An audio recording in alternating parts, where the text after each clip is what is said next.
حضرت تمیم داری رضی اللہ تعالیٰ عنہ فرماتے ہیں کہ ہم کھڑے تھے، ایک اونٹ دوڑتا ہوا آیا، نبی کریم صلی اللہ علیہ وسلم کے پہلے اس نے قدموں پہ سجدے کیے، صحابہ کہنے لگے حضور ہمیں بھی اجازت دیں، فرمایا وہ تو بے زبان ہے، اسے تو پتہ کوئی نہیں، پیش نظر ہے وہ نو بہار، سجدے کو دل ہے بے قرار، روکیے سر کو روکیے یہی تو امتحان ہے۔ فرمایا اسے کیا پتا، تم تو مکلف ہو شریعت کے، تمہیں اجازت نہیں ہے۔ اور اعلیٰ حضرت نے 2 ٹوک لکھا ہے، فرمایا سوائے خدا کے کسی کو تعظیمی سجدہ بھی حرام ہے، یہ نوٹ کر لیں میری بات۔ اور اعلیٰ حضرت نے فتاوی رضویہ میں لکھا ہے کسی قبر پہ جاؤ تو 4 ہاتھ دور کھڑے رہو، اللہ کرے آپ کو سمجھ آئے، کتنے ہاتھ؟ 4 ہاتھ دور کھڑے رہو، سورۃ فاتحہ پڑھو، درود شریف پڑھو، جس قبر پہ گئے ہو ان کی روح کو اصال ثواب کرو، ان کے وسیلے سے دعا مانگو۔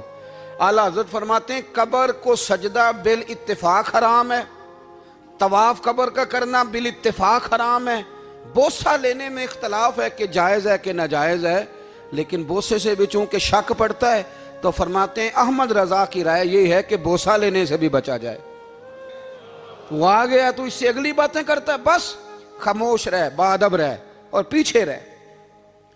تو حضرت تمیم داری کہتے ہیں یہ حدیث اعلیٰ حضرت نے لکھی ہے لمن والعلا میں، فرماتے ہیں کہ اونٹ نے پہلے سجدہ کیا، قدم چومے، پھر اس نے حضور کے کان میں کوئی بات کہی، روزے دے دوالے نے غلامہ دیاں ٹولیاں، ایک پہ سن دے کروڑاں دیاں بولیاں، یعنی اونٹ نے بات کی تو حضور نے وہ بھی سن لی۔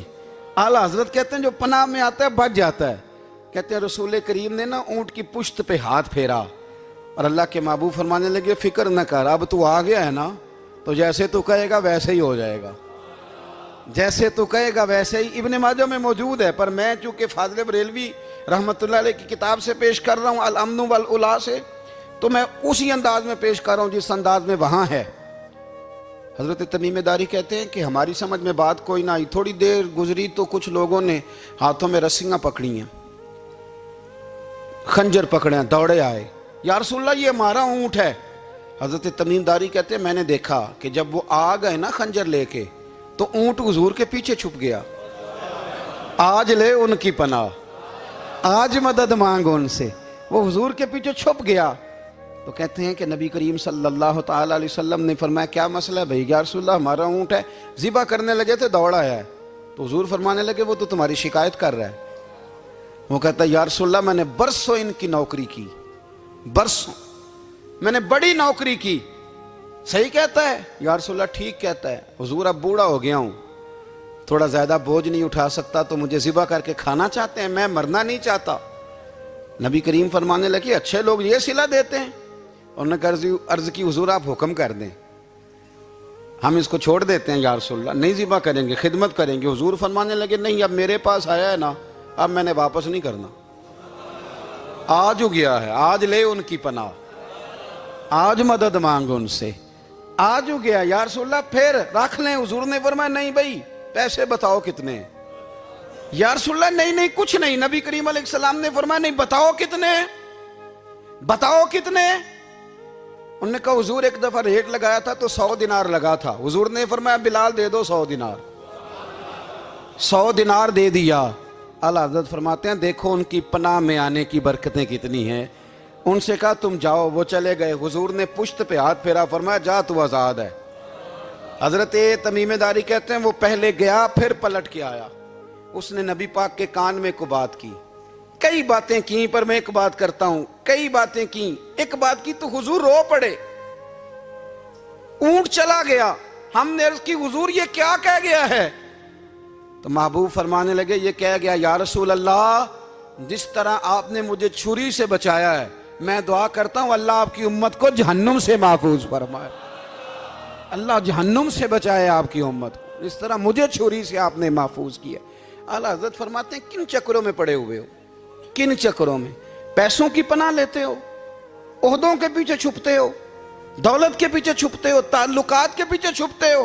فرمایا مصیبت آئے گی تو یہ سارے ہٹ جائیں گے، اگر پناہ لینی ہے تو مدینے والے محبوب کی پناہ لو، دروازہ رسول پہ آؤ، نبی کریم کی بارگاہ میں جھکو، حضور سے پیار کرو۔ اعلیٰ حضرت فرماتے ہیں محبوب کا ادب کرو، رسول اللہ کی غلامی کرو۔ فرماتے ہیں پھر کے گلی گلی تباہ، ٹھوکریں سب کی کھائیں کیوں، دل کو جو عقل دے خدا تو تیری گلی سے جائے کیوں۔ اور فرمانے لگے جان ہے عشق مصطفیٰ، روز فزوں کرے خدا، جس کو ہو درد کا مزہ وہ ناز دوا اٹھائے کیوں، جس کو ہو درد کا مزہ وہ ناز دوا اٹھائے کیوں۔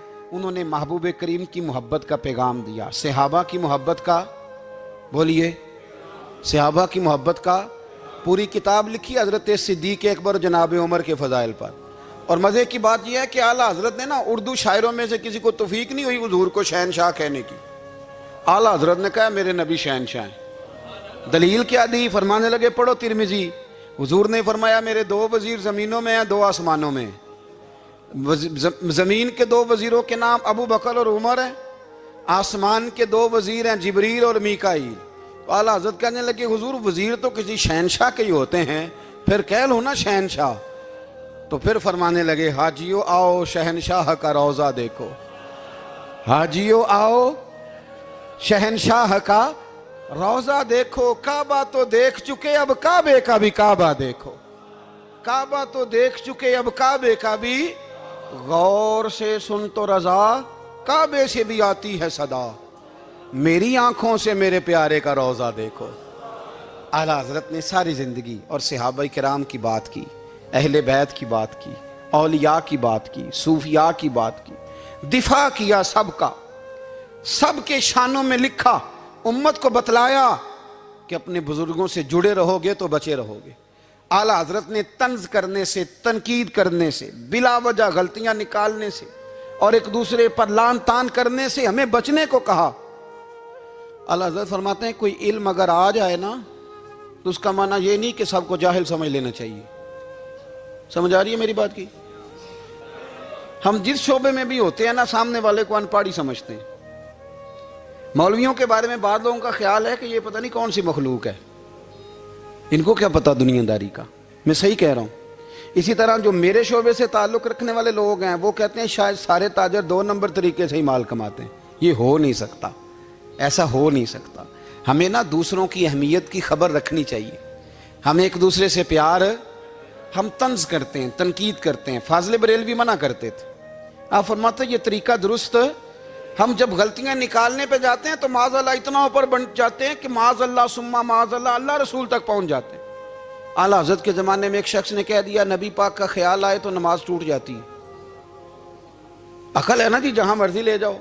وہ کہنے لگا جی میں نے خالص اللہ کے لیے پڑھنی ہے نا فلسفہ عجیب، نبی پاک کا خیال آئے تو نماز ہے۔